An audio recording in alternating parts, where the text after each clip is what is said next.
हुए थे कि 7 साल बेमिसाल और उनका विधायक जी का जन्मदिन भी था। चलो पहले तो उनको जन्मदिन की बधाई देते हैं, चाहे 2 दिन बाद दें, उनका स्वास्थ्य ठीक रहे हम कामना करते हैं। परंतु जिस प्रकार से उन्होंने कहा था कि हम 7 साल का लेखा जोखा देंगे, अच्छी बात है।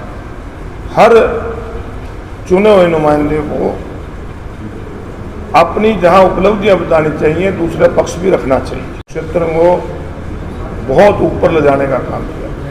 पहले तो उनको 7 नहीं 17 साल से कहना चाहिए था, शायद वो गिनती भूल गए। 17 साल से नगर परिषद के अंदर उनके और उनके परिवार का ही चेयरमैन रहा है, तो हिसाब किताब देंगे 17 साल का, तो अच्छी बात थी। परंतु उन्होंने एक बात कही थी उसके अंदर कि विपक्ष अगर यहाँ आता तो हम बैठ के उनसे बात करते, हमारी बात बताते। उन्हें चुनौती दी थी, हम उसकी चुनौती स्वीकार करते। हमें उनकी चुनौती स्वीकार है क्योंकि उस दिन उनका जन्मदिन था। जन्मदिन पे हम किसी के इस प्रकार की चुनौती ना तो उनको देनी चाहिए थी और ना इस तरह की बात करनी चाहिए थी।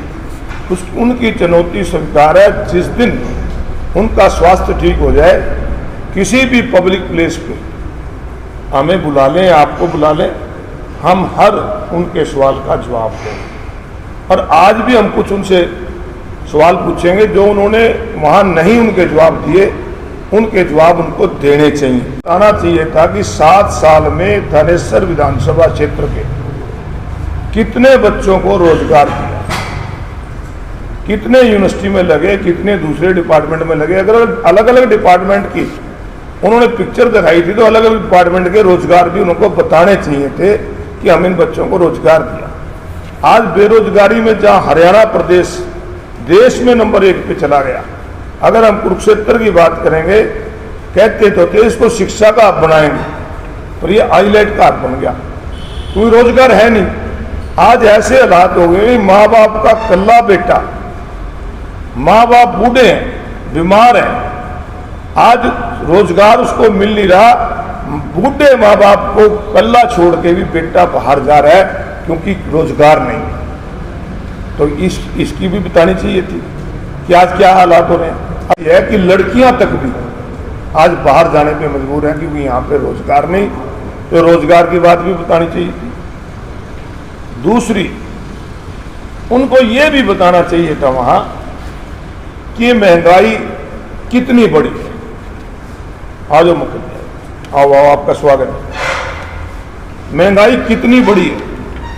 7 साल पहले डीजल के क्या रेट थे, पेट्रोल के क्या रेट थे, रसोई गैस के क्या रेट थे, ये उनको बताना चाहिए था कि महंगाई की मार हमने जनता पे 7 साल में कितने डाके डाले हैं, वो तो नहीं बताए। तो मैं आपको बताता हूं कि 1/7/2014 को डीजल का रेट था 74 रुपये 88 पैसे, जो अब है 96 रुपये 99 पैसे। यानी कि पेट्रोल का 30% से ऊपर डीजल के रेट, पेट्रोल के रेट बढ़े। डीजल जो 56 रुपये था वो 90 रुपये पहुंच गया। रसोई गैस का सिलेंडर 400 से 1000 रुपये पार हो गया। सरसों का तेल 60 रुपये लीटर वाला 200 से पार हो गया। इन चीजों का कहीं जिक्र नहीं कि आप कितने लोगों की जेब पे डाका डालते हैं। तीसरा, इस सरकार का नारा था कि हम भ्रष्टाचार को खत्म करेंगे, और विधायक जी भी रोजाना बयान देते हैं।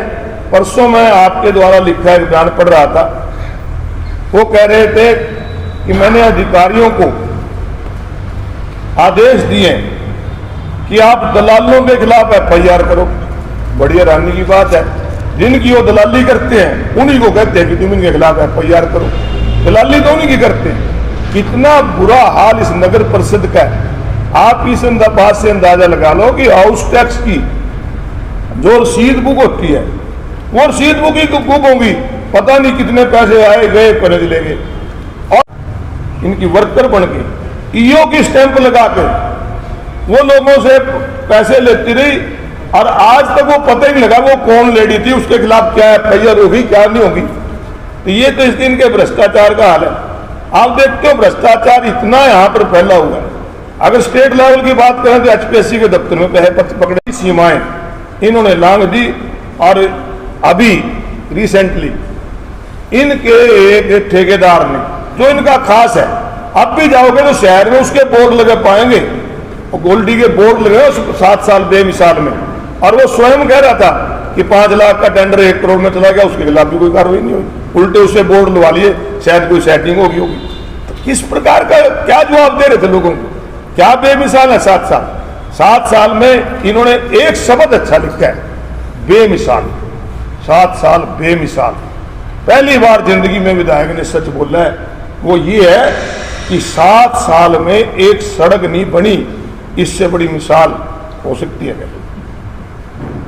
कह रहे थे सड़क के बारे में, अरे उन 24 लोगों की फोटो लगाते जो बेचारे अपनी जान गवा बैठे वहां 7 साल में इस सड़क पे। आरटीआई में एक ने मांगा था, उन्होंने तो 46 बताए थे जो एक्सीडेंट हुए। एक्सीडेंट 46, 24 लोगों की जान गई। एक दबे गड़े का सैनिया का लड़का था 24 साल का, शोभती नर्सिंग होम के सामने पत्थर पड़े थे, उस पर पैर फिसला, ऊपर से बस निकल गई। उसकी कम से कम फोटो लगा के उस पर फूल तो चढ़ा देंगे। बाकी प्रदर्शनी लगाई थी उसकी भी लगा देंगे। एक डोडा घड़ी का बाल्मीकिया का लड़का सुबह जिम पे आ रहा था, सड़क पे बस स्टैंड के सामने मर गया।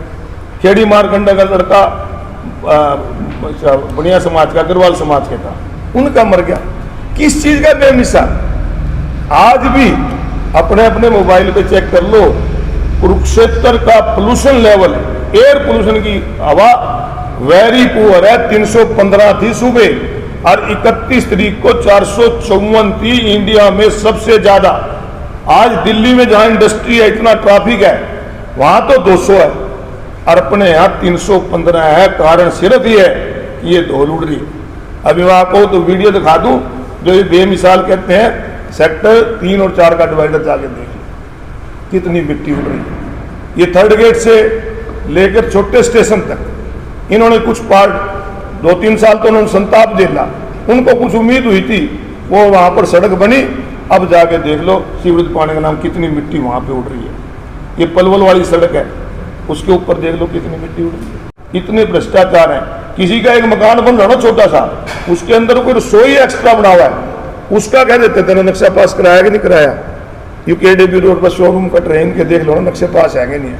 ये भी बताना चाहिए कि कितनी अनऑथराइज कॉलोनियां आपने ये काटी हैं, कम से कम जिनमें इनकी हिस्सेदारी है। चलो उनको तो मान ले सरकार की, जिनमें दूसरी दो तो तोड़वा देंगे। क्या हुआ, क्या हाल हुआ जिंदल सिटी के में? इनकी सोसाइटी अपनी ग्रीन होम इंफ्रास्ट्रक्चर के नाम से जिसका लाइसेंस लिया हुआ है, मैंने पहले बताया था, ये नाम तो बता देंगे वो है किसकी। वो जिंदल सिटी वाली लेडी के ऊपर मिट्टी चढ़ा दी, किसी ने कोई कार्रवाई नहीं करी। आप लोगों ने दिखाया, आपको बधाई देता हूं कि आपने तो हिम्मत करके उसको दिखाया, परंतु क्या कार्रवाई हुई? आज ये आपके केडीबी रोड पे चले जाओ, आपके झांसा रोड पे चले जाओ, आपके पिपली कुरुक्षेत्र रोड पे चले जाओ, कितने शहरों के अंदर शोरूम कट रहे हैं, कोई पूछने वाला ही नहीं है। ये हालात इस शहर के कर दिए इन्होंने। कहाँ तो मास्टर प्लान बनाते हैं 2031 और 2022 में ही जो मास्टर प्लान में इंडस्ट्री है उसको बगैर सीएलयू लिए उसको कमर्शियल में बदल देते हैं। ये सेक्टर 2 का इंडस्ट्रियल सेक्टर जो 2 ओपन है ना, इंडस्ट्री एरिया है, वहां इंडस्ट्री कम होने की वजह से वहां के लोग पिछले 7 साल से विधायक के चक्कर काट रहे हैं कि हमारा जो इंडस्ट्री एरिया है सेक्टर का, इसको 2 को कमर्शियल बना दो। वो तो बनाया नहीं और बगैर सीएलयू लिए पता नहीं कितने कमर्शियल सेक्टर कट गए, कितने रेजिडेंशियल अवैध कॉलोनियां कट गई। तो इस प्रकार से सारी ये चीजों का उनको लेखा जोखा वहां पे देना चाहिए था। इसके साथ साथ एक बात सबसे बड़ी जरूरी होती है, जो वो होती है शिक्षा, चिकित्सा और सुरक्षा। हर व्यक्ति डेवलपमेंट के बगैर रह सकता है, अच्छी शिक्षा के बगैर नहीं रह सकता, अच्छी चिकित्सा के बगैर नहीं रह सकता, और अगर सुरक्षा ना अच्छी हो तो व्यापारी की जीना मुश्किल हो जाता है। आज तीनों का हाल ही है। इन्होंने सरकारी हॉस्पिटल की बात करी, कि हमने 200 बेड का हॉस्पिटल बना दिया। अच्छी बात है, बननी चाहिए। जैसे जैसे शहर बढ़ेगा जरूरत बढ़ेगी। अब ये कहते हैं हमने ये कर दिया, कुरुक्षेत्र कॉलेज बना दिया हमने, यूनिवर्सिटी तो किसी ने बनाई होगी। ये 7 साल में ये कहते थे कि हम यहाँ मेडिकल कॉलेज हर जिले में बनाएंगे। कहाँ गया कुरुक्षेत्र का मेडिकल कॉलेज? अब तक तो कोई मेरे ख्याल है ही नहीं। आयुष यूनिवर्सिटी बनाने की बात करते हैं कि आयुष यूनिवर्सिटी बना दी। आप मेरे साथ अभी चलो, अगर उसकी 4 दीवारी भी पूरी हो रही हो, आयुष यूनिवर्सिटी की 4 दीवारी भी अब तक उसकी पूरी नहीं हुई है। ये हाल तो आयुष यूनिवर्सिटी का है।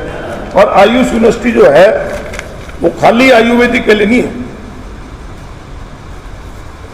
ए का मतलब तो आयुर्वेदिक होगी, वाई का योगा होगी, एक अपना यूनानी होगी, एक आपका जो ये